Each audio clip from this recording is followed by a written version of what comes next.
Oi gente, hoje eu vim gravar a primeira trollagem no canal.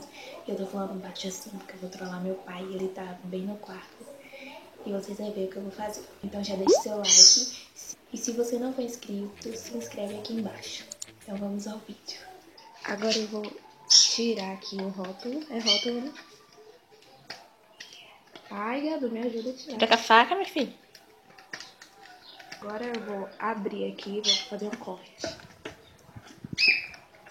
Agora como é que eu vou fazer? Eu vou colocar o alarme aqui, ele vai perceber que eu vou colocar.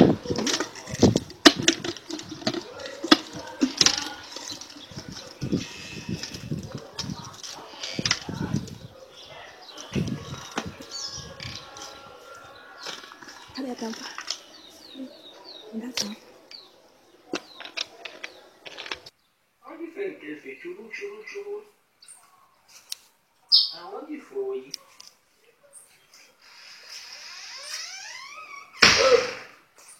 Vai quebrar a fechadura de novo, X, não é?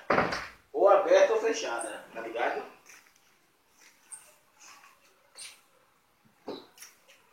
Tava conversando com o Dinho no WhatsApp. E tu vai e pega o celular sem me falar nada. Rapaz, eu preciso, sabe? É, tu precisa mais do que eu. Eu usando.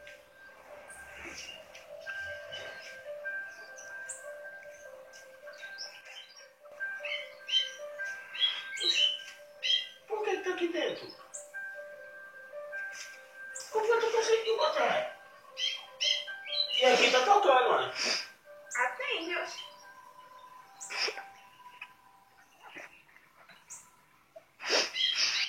Como que tu botou esse celular aqui, velho?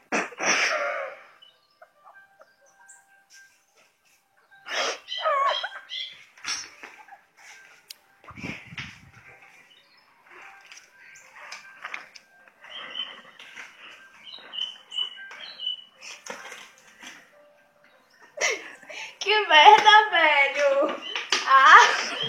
Não. Não, pai.